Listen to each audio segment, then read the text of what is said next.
Hello friends, welcome back to another video. Today I'm going to show you how to verify your passcode on iPhone. Just tap the confirm iPhone passcode and then tap on continue. It will take some wait for few seconds.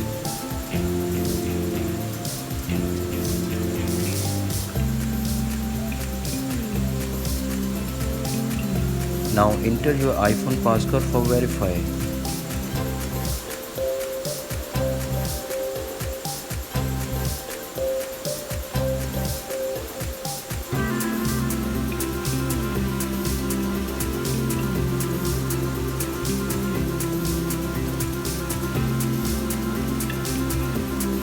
That's it. Hope this helpful for you. If the video helpful for you, please subscribe to my YouTube channel. Thanks for watching.